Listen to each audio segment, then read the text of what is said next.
Hey, what's up, everyone? This is your friend and host, PCJ, the Pop Culture Junkie. Now, normally we would be doing a episode of spoiler, recap, and results following every WWE Network special pay-per-view.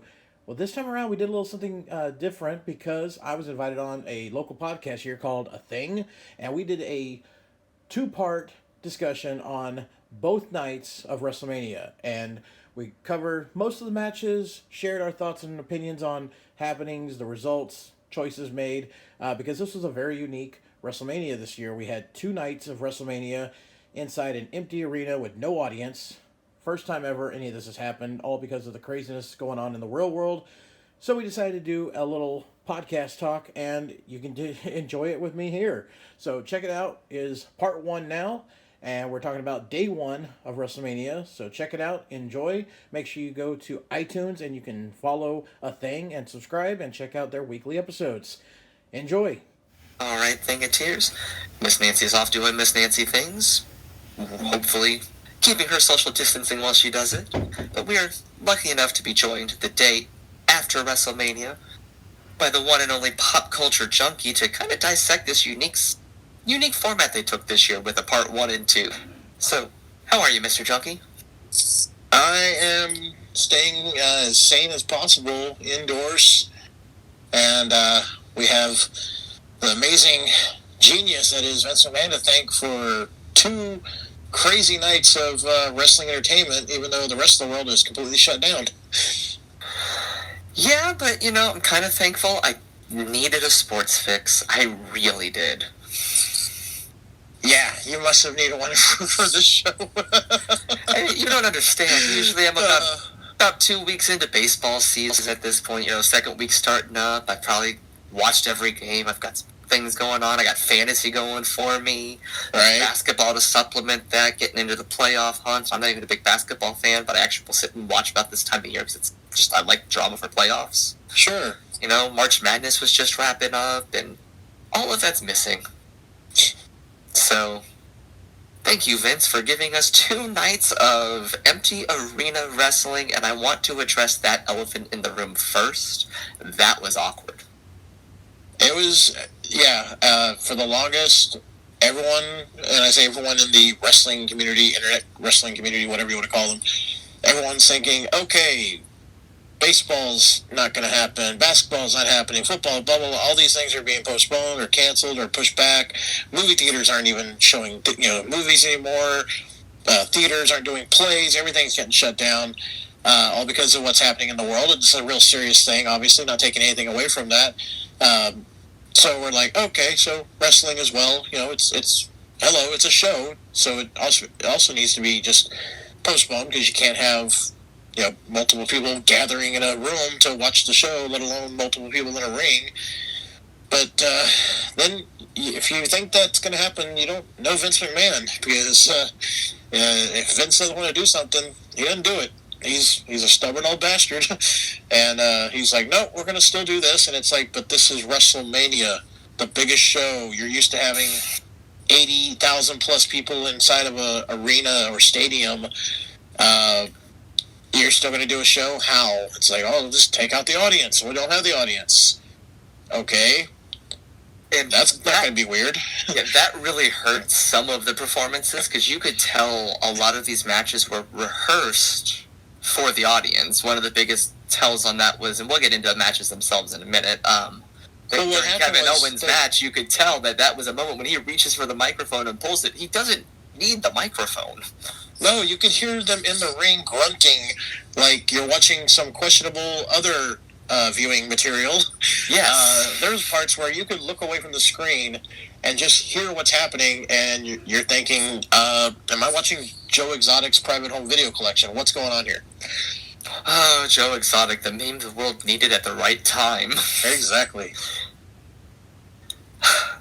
Yeah, I just like, okay, they have had Raw and SmackDown for the last, I want to say 3 weeks now, since everything has been, slowly shutting down. And they've been taping shows in the Performance Center, their own private building. And what they've done for like Raw and SmackDown, they'll do like 1 to 2 matches on the show, and then for the other hour, they'll just replay some random WrestleMania match from prior years, just to fill up time. And even the 1 or 2 matches you would see on Raw and SmackDown that are obviously taped, they're not live, you can hear them in the ring. It's awkward. There's no crowd to muffle the sounds they make, and if they're calling their spots, you're going to hear them mumbling it more, and it just makes it awkward. You could almost hear the commentators without even being on a microphone, and you could hear the wrestlers in the ring talking trash to each other without the mics. So, yes. Yeah. Because it was awkward. And I mean, I do appreciate, to an extent, hearing them call some of their spots a little more clearly and such, because it's an aspect of that you never usually get to see. So it does show you more, I guess, how technical everything is. Yeah. So it was interesting enough, but it helped. Some match formats they did completely wouldn't have used a crowd anyway. Over the 2 nights with the Boneyard match and the Firefly match, those didn't really require an audience the way those were done. But definitely the matches, and we can talk as much as we want about Hallway Fight Sim, the movie, all we want. But again, that one didn't suffer as badly because there wasn't a crowd. That one more suffered because it was... We'll talk about it when we get there. Yeah. So I guess without further ado, let's jump into WrestleMania Day 1, Part 1. How did they officially brand it? Because obviously WrestleMania is only on Sunday, one night every year, I just think it's funny how WWE is... They're just so odd where they can't be like anyone else, and that's fine if you want to be unique, but they're almost to the point where you're just stubborn and you kind of make yourself look ridiculous. Instead of just coming out and saying, hey, because of the pandemic that the world's facing, we still want to put on a show for you, so we're going to do this. They didn't come out and just say, we're doing it this way for this reason, and it's like, well, duh, we know that, but at least you're being honest. Instead, they changed the theme of the show to too big for just one night. So we had to do it on 2 nights, when actually it's like, no, you knew people aren't going to sit there for 8.5 hours straight and watch a show with no audience. Because that's what WrestleMania has become now, is like an 8-hour show, which is insane as it is for when you're at a live arena, a live crowd. But that's why they had to chop it up into 2 nights. Okay, that's actually something I was going to ask was did we get more or less content out of this? I think we pretty much got the same as the last year or two, because WrestleMania has had cards where you have like 15 matches in a show. It doesn't need to be that many. The problem is they have gotten to the point where they're like, you know what, let's find every way possible to put everyone on the card. And I'm like, this is WrestleMania. You should be earning your spot to be on that card. So if you don't have a good storyline or a good feud going in, then hey, you're just not on the card because you're going to take up space for time for other matches. And now they've just stretched it out so long to being an 8-hour show. It's ridiculous. Like you imagine starting the show at like 2:30, 3 o'clock in the afternoon almost with the kickoffs. They do like a 2-hour kickoff. Then the show starts. I mean, it's just too much. And the fans have been exhausted by the time you get to the really good ones at the end, like your main events. The fans are exhausted and just like, I'm ready to go. I've eaten like 3 orders of burgers from the food court. I just want to go. Yeah, I've spent almost $500 just being here on food. Yeah. Because, it's not just you by yourself anyway. It's always you in a group that go to the things. So it's always, you spend X amount. It's just too much time in a stadium. Yeah. So maybe this is a blessing in a sense that this was able to happen this way. I would like to see them take into consideration that if you're going to have this like this, you need to really condense it down to... I mean, WrestleMania, when I started watching wrestling, which was the first WrestleMania, was 3 hours. 3 hours, and they still managed to get like 9, 10 matches or more sometimes even, but the matches were a lot shorter. They were maybe 5 minutes or so. You didn't have 15 minutes of video packages to, recap everything in the story, before every match. So they've really fills it up with a lot of filler that you could just go straight to the matches and still have some other stuff if you want, but there's no reason for it to be as long as it is. Well, I could say that because some of the matches here did seem like they went on too long. And way too long, yes. We'll talk about those when we hit them, but I guess let's jump right in with match number 1 from day 1. Nikki Cross and Alexa Bliss going against the Kabuki Warriors for the women's tag title. Yeah, I love both tag teams. I'm a fan of all 4 women. Sadly, they have not done anything with the women's tag titles much since they brought them back. They like to say these are the first women's tag belts in history, but WWF actually had women's tag belts back in the 80s, and they just kind of forget about their own history. But the Kabuki Warriors, they have not defended those titles since December at the TLC pay-per-view, by the way. Oh, okay. Yeah, so it's been a few months since they actually defended the belts, so it was nice to see them actually have a match to put the belts on the line. But I thought it was an okay match. I thought everyone did fine for what they had to work with. And I was going in hoping for the Kabuki Warriors to retain and not necessarily just go back to Alexa Bliss and Nikki Cross, because they were, I think, if I remember right, they're the ones that lost the belts to the Kabuki Warriors. I could be wrong, but I think they were.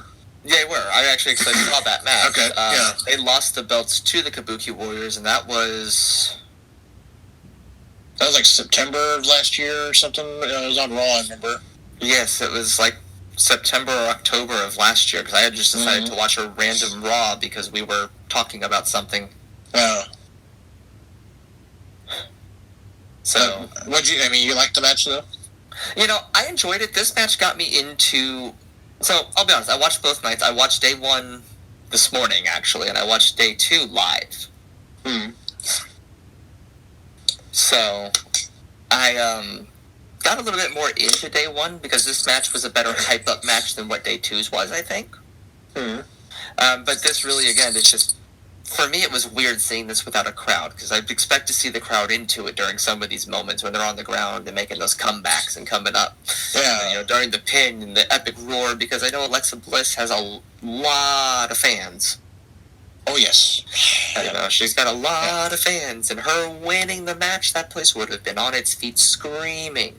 And honestly, they could have at least maybe piped in some crowd noise to fill that awkwardness. I would not have been mad at Vince for saying there were 80,000 people in his performance center. I wouldn't have. It was a capacity crowd. We'll get into this when we get to the match later, but I was saying prior to this, I said, okay, this is a taped WrestleMania. They've taped the matches a week ago leading up to this. They're going to edit it and put it together as any way they want to. And I was like, 2 things. Number 1, this is going to be the most botchless show ever, because they could easily be like, oh wait, cut, redo that move. Okay, do it again. Because in this match, if you remember the end of it, Alexa Bliss does her Twisted Bliss, her moonsault, spinning moonsault, as she calls it. She lands on Kyrie's legs. She doesn't even land on her... She's supposed to land on her stomach, chest area. She lands on her legs, and that's how she get the win. It's like, no, just redo that. Hey, Bliss, get back up on the top rope. Hit it one more time. But, that was like 1 right there. Number 2, since it's taped and edited and produced heavily because it's a pre-taped show, why not pipe in audience cheers and boos? And if we have somebody named Roman Reigns wrestling that night, it's the first time you're going to guarantee that you could have a crowd cheering for the guy, because you just pipe in the cheers. And you wouldn't hear him chant CM Punk either. No, it'd be a first ever for that. Vince, marketing, you could have claimed you had a capacity crowd as your performance center. I'm sure he'll still milk it. He'll still, inflate the numbers. He does that with every WrestleMania. Spoiler, in case anyone ever thinks that whatever they say during WrestleMania, they'll announce somewhere during the show, we're proud to announce this, we have an attending audience of 80,500 people. And it's like, actually, they only have about 60,000 or less. So they always inflate their numbers, which, like, why do you do that? Just be happy you have who you have there.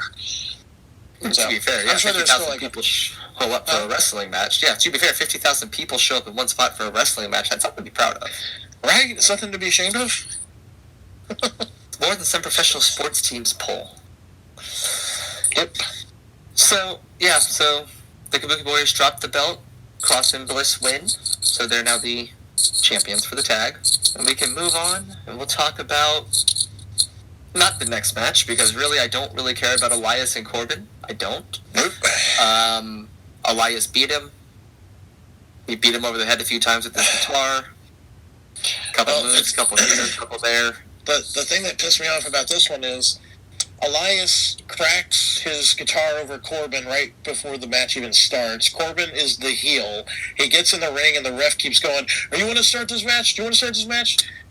You're a heel. Why would you want to start a match when you just got beat up with a guitar? Just say, "No, I don't want to fight this guy. I'm a heel." Right. But they still have the match. Like, no. Yeah.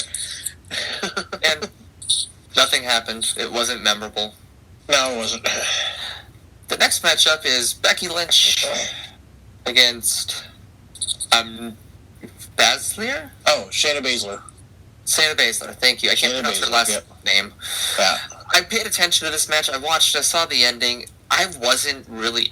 I'm talking about it because it was a championship match, but it wasn't an interesting championship match. This was, okay, this is the technically third match on the main card. We're not going to talk about kickoff. So third match on the card of the first night.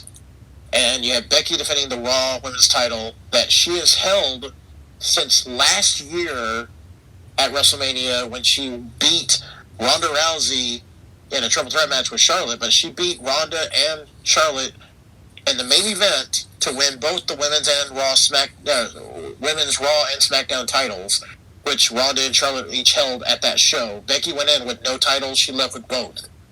And now she's the third match on the first night of this two-night show. That surprised me right there to not have her higher on the card later in the night. At least like second to last on one of the two nights. But yeah, right. That's weird. And then you have Shayna Baszler, who she's a former UFC fighter. She's friends with Ronda in real life and such. And she has been kicking ass in NXT. She was an NXT Women's Champ 2 times over the last 2 years. She held that belt, and I thought she was awesome in NXT. She's not the greatest on the mic. That's the only area I think she still needs to work on. But this match, I was really looking forward to it long before they began promoting it. Once they started promoting it, I could care less. They did a horrible job bringing her onto the main roster. And I sound like a broken record all the time because I'm always saying another NXT person brought up to the main roster and they don't do anything right by them. Yeah. Yeah. So, Becky retains the title. If you know, okay, Baszler is a UFC fighter, so she's supposed to be, you would compare her to Brock because of the UFC background. So she should be easy to just dominate her opponents. They brought her in at Elimination Chamber, the last pay-per-view, before we had to shut everything down, so you still had an audience. She dominated all 5 women in that Elimination Chamber match. She beat all of them. So she comes into this match against Lynch, and she loses to a roll-up, basically. She puts her sleeper hold on Becky. Becky rolls backwards over her to get the pin. And this was the same move that Kairi Sane won the NXT Women's title from Shayna in NXT a year or 2 ago. So it was wait, this is her kryptonite? That one move she can't get out of? That's how you always beat Baszler then? Okay, everyone knows how to beat Baszler from now on. I guess so. That seems like just... There could have been more to this, especially considering that Becky Lynch was able to defeat Ronda. There was even a possibility that Ronda could have come back at WrestleMania. I don't think she's going to. Is she ever going to? She would do a run-in or something, but I think maybe there would have been a better chance of her doing that if they were at a live crowd show, not the empty arena.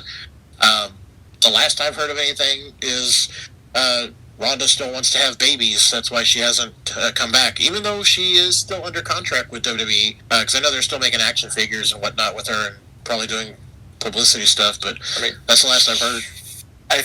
She feels like she's one of those ones that Vince signed to a special contract. She can basically do what she wants to draw a paycheck because of her name will sell things. Yeah, and it would. So, more power to her.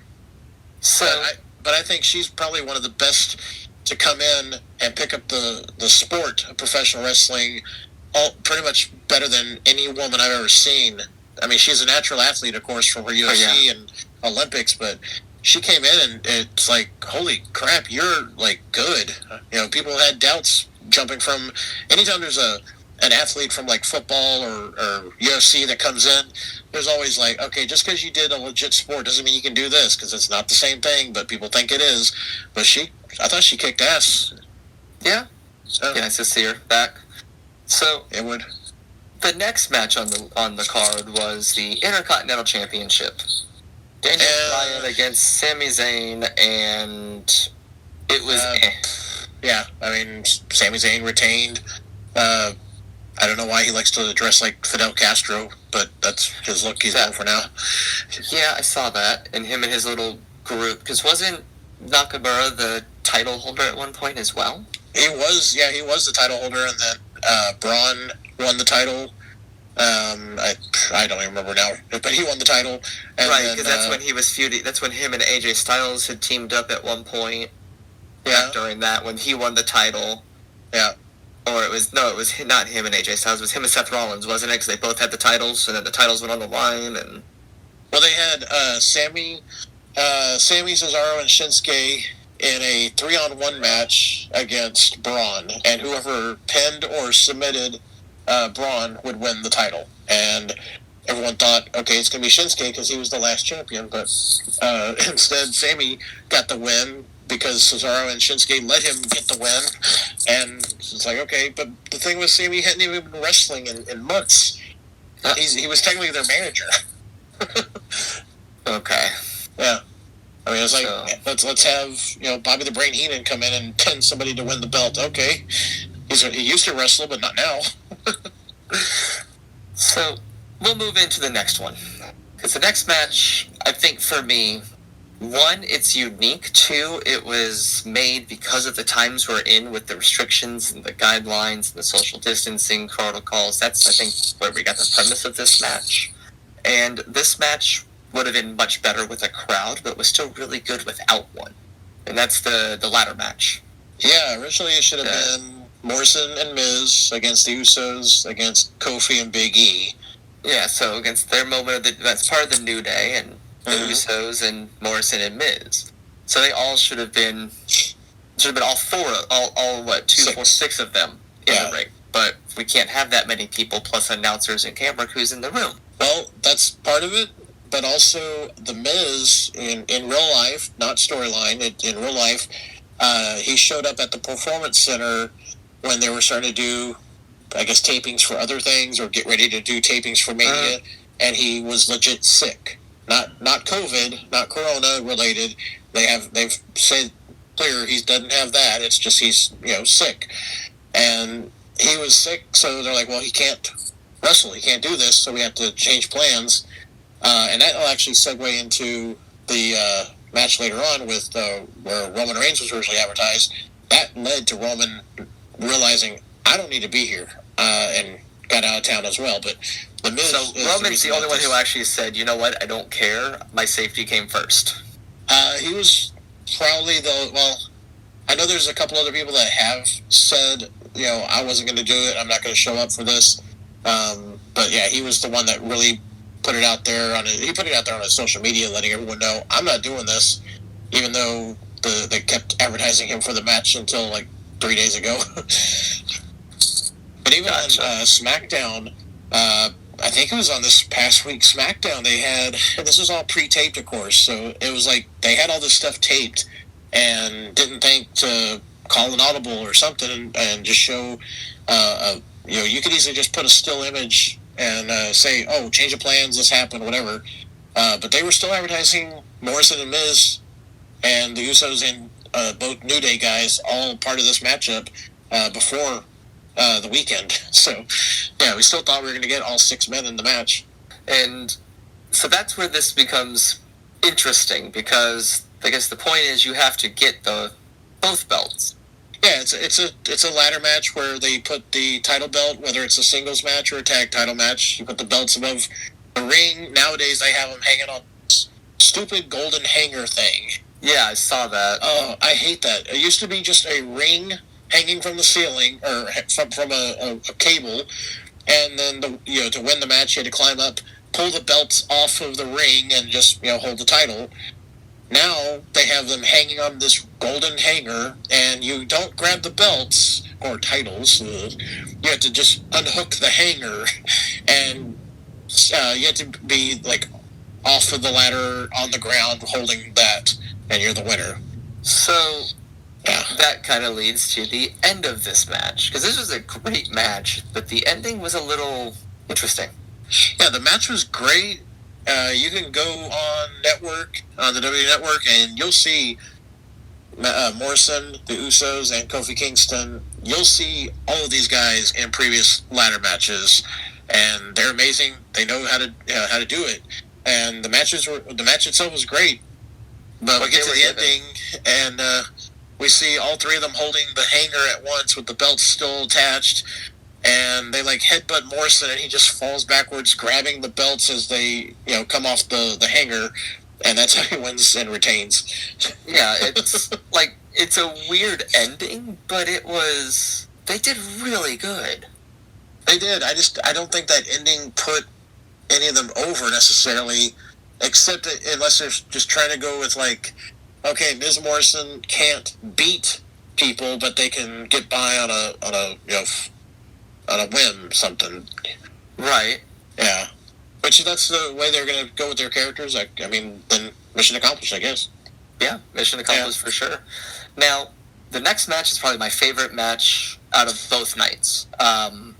Kevin Owens against Seth Rollins. The article I had pulled up just to keep me on track says he won via DQ, but that's inaccurate because there really isn't a disqualification at this in the end. Right, because they have a regular match at first. And then Rollins. Oh, here's the thing. Rollins, in the build of this match, he was hyping his win-loss record at Mania, which he has lost one match out of the 6 he's had. He won 5 of them or something. So you're going into this bragging about how you never lose at Mania, and then you purposely get yourself disqualified so that you lose your match, and you're still happy about it. He was still smiling at that point. And then that's when Kevin Owens says, no, we ain't doing this. I want a no DQ match right now. And I agree to it. Yeah, it's wait, why are you agreeing to this? You're the heel, Rollins, and who decided you can do this? Who's the general manager or the main manager of the show? No, we don't have that kind of gimmick anymore. So who said we could go ahead and continue this match? The referee agreed to it. The referee agreed to it. He's the GM, yeah. But, so, here's, I guess, my question for this one, because it seemed like there was a lot of build-up to this match between those two, because this wasn't a title on the line or any of that. Or, I'm sorry, a championship on the line. This was, because everything we've talked about up to now was basically a championship on the line, except for the one we skipped over with Corbin and Elias. Yeah. And that one I know probably had some build-up. I just wasn't interested in it. No, not really. This match was good enough on its own for me to be interested to know what built up to this, with Seth Rollins now calling himself the Monday Night Messiah, and apparently Kevin Owens still being the anti-establishment guy that he was when he fought against Shane on, SummerSlam? Yeah. So Rollins, who has been a face, a good guy, they finally found a way to turn him heel again, and he kind of had a gimmick going where he was being accused of siding up with a tag team that were heels, and Owens is like, "Come on, buddy, I know you're joining up with these guys. I know you're actually in charge of them, jumping people and doing these things." And Rollins was like, "No, man, I don't do that. I'm not that. I'm a good guy and all that." And then in the end, of course, it's revealed, he is actually part of the tag team, and he's a leader of this new stable. And he had AOP and Buddy Murphy join him, so he had a full-on stable for a while. And unfortunately, one of the members of AOP got injured, so they're out for right now. And The story, the reason this was pushed so heavy is due to the discussion we've had before about them having part-time champions as your main champions, such as Lesnar and Goldberg.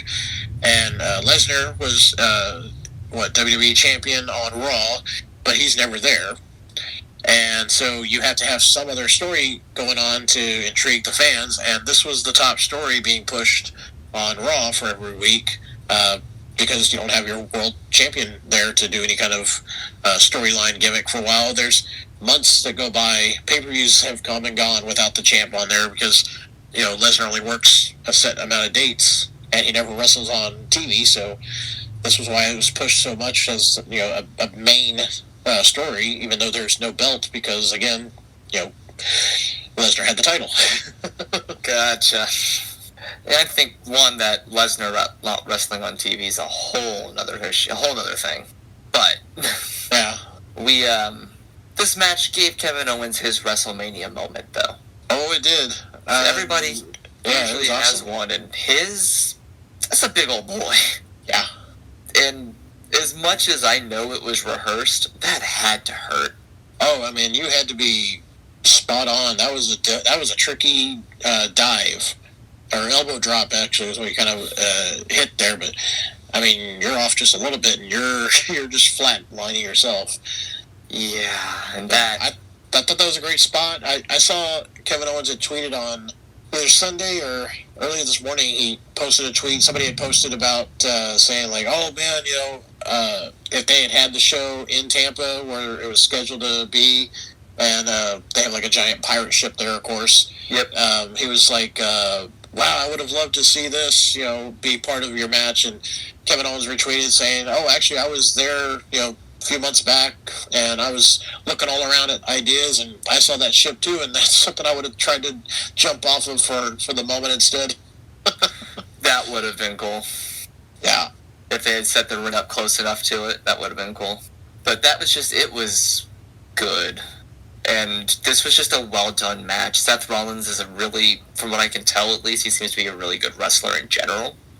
And so does Kevin Owens in their own right. So they just seem to be two just really good who actually can wrestle and both well to carry their persona. Oh, they are. And it by all account, to me, this should have been for a title. This should have been for the Universal or WWE title. There's no reason it shouldn't be. Yeah, because we'll move up a moment here. Let's talk about that Universal Championship match that we can probably recount quicker than the match happened. Maybe. We might be able to. So, Strowman against Goldberg. Goldberg, yes. Goldberg, and here's the recap. Goldberg spear, and then Strowman's power slam, count out, he wins. No, you missed a few moves on there. So, first we have Goldberg, spear. Oh, yeah, he has to sit out of breath for a little bit first. Spear. But you can see why he went on a nearly 2-year-long undefeated streak, Mr. Junkie. 22 years ago. Look, that capacity crowd was, really into it. Yeah, exactly. Then, Goldberg's not just a one-trick pony. He's got more than one move. He's got a second move. Okay? It's called the jackhammer. Yeah, but... And right. Did you see that they barely even came close to attempting to have him do that move?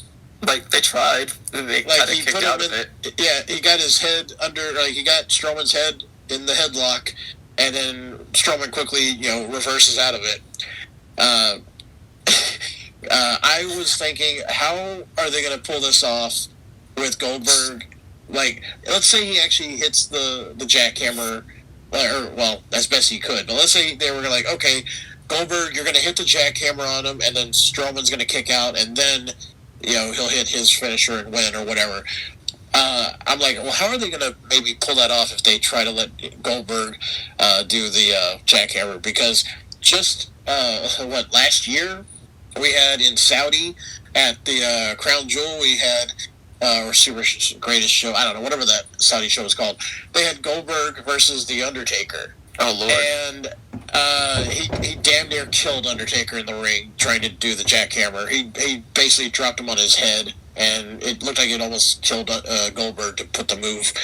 And then just last month, whenever Goldberg won the Universal title from the Fiend, I he don't hit want the to talk about that jackhammer, one. but it was a suplex, not a jackhammer. So the Fiend lost the title to Goldberg from a suplex. And so I thought, how is Braun going to get jackhammered? First of all, I think the Fiend losing the title to Goldberg was stupid anyway. It was dumb. There was, like, no need for it. I mean, the Fiend has become similar to The Undertaker, where you don't need a belt. You don't need a title to be over with the crowd and the fans. Because a lot of people look at the titles as, it's just a prop to get you more over. I've always been like, well, I think the person makes the title, not the title makes the person. But And I mean, yeah, because let's go ahead and we'll actually talk about what is WrestleMania without The Undertaker. Yeah. And we're going to talk about the first of 2 cinematic matches they tried over these 2 nights. And this was the last match on the card, day 1. Yep. You have a main event of day 1. This was a hell of a way to close your main event, day 1. The Undertaker against AJ Styles in a, like, cheesy B-movie extended fight scene. Felt like it belonged, like, in, like, The Evil Dead. The beginning part kind of reminded me of, like, Mortal Kombat, with them showing up, the little intro, the names and everything. Yeah. Like they're just getting ready and then fight. It reminded me of that. Yeah. I mean, and I'm sure, and before we really talk about just getting into this for a minute, I want to know what's the backstory? Why did AJ Styles why is he calling out The Undertaker? So at the last, it was one that Goldberg won the title from Fiend at the Crown Jewel, the last Saudi show they did. At that show, they had I forget the name they called this trophy to win, but they had a tournament, so they do tournament matches at all these Saudi shows. And Styles was in the main, the finals for that. And during the match, Undertaker hits his gong, or the gong hits, and then the lights go out, lights come back on, Undertaker's in the ring, and he choke slams AJ, costing him the match and the win and all that. He pinned him. That's right. He pinned AJ, and he won the trophy. Because Undertaker. But we'll never refer to those ever again. They win these stupid tournaments in Saudi, and then they never refer to the championships or the belts or the trophy, whatever. Again, it's whatever. But that's where that started. And then the following week, AJ just started, getting on promos, cutting down the Undertaker, saying, "You're old, and your wife Michelle should tell you to retire, but she keeps needing you to get those paychecks." And by the way, real quick, have you seen? I know you've seen Tiger King, but yes. Have you seen on any social media the video of Undertaker and his wife, his real life wife Michelle McCool, with the Tigers? Have you seen that anywhere on like Twitter or anything? I have not. Okay, they have.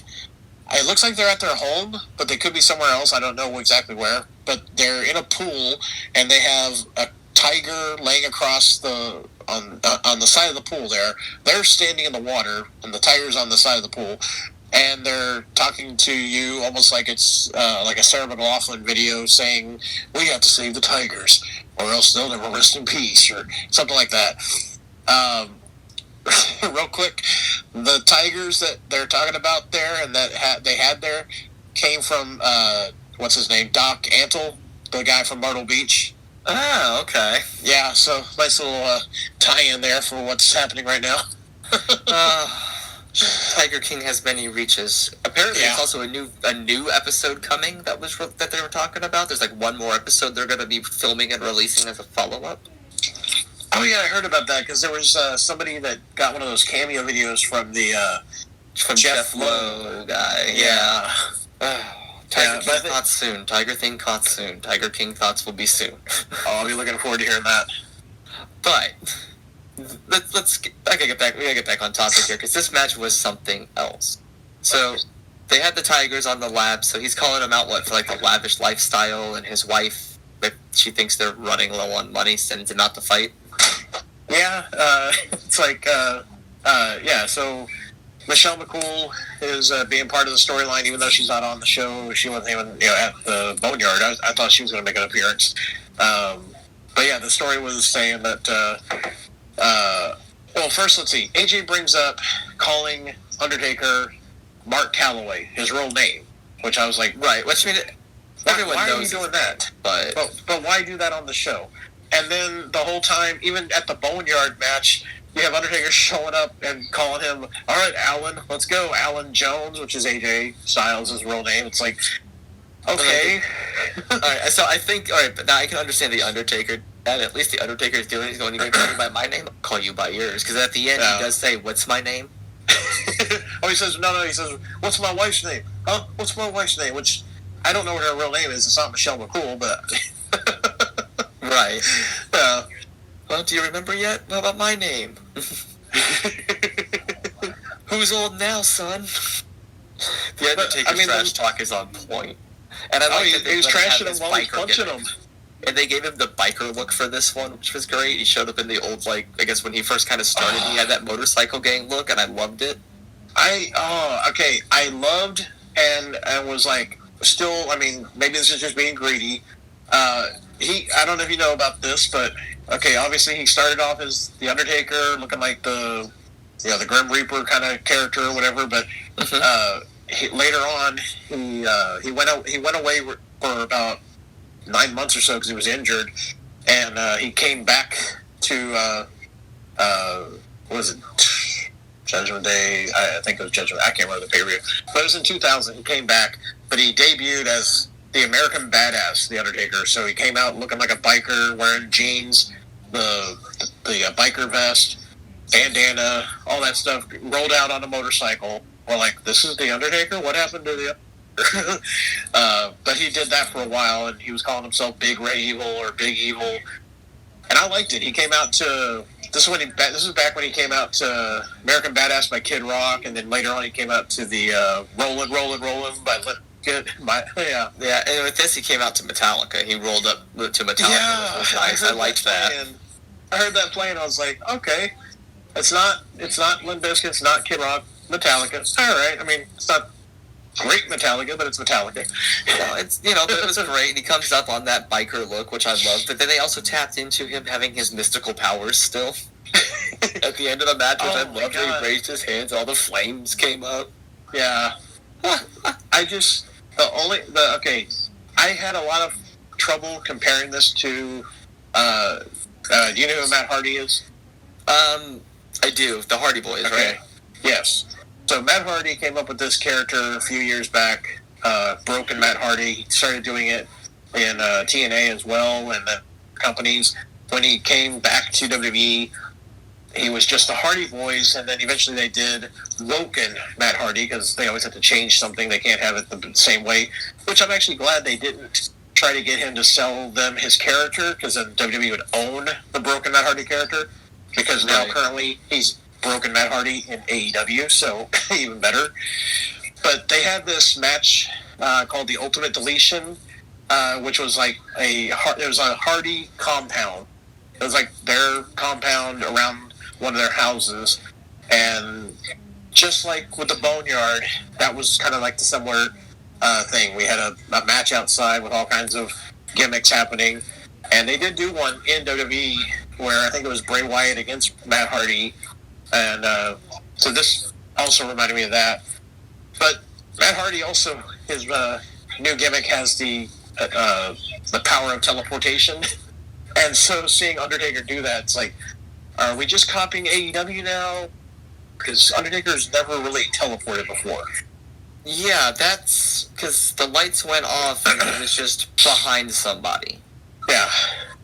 And then he just kind of shows up, which I know the Undertaker's supposed to have his magical, mystical powers, but but it works in this format. Even the ridiculousness of him disappearing, it works in this format. Yeah. And I really enjoyed it, and it was a great way to end that first night. I actually enjoyed it more than I thought I was going to at first. I didn't know what to... When they said, I'm going to challenge you in a Boneyard match, I'm like, what the hell is a Boneyard match? I know every match that's ever happened. What is this?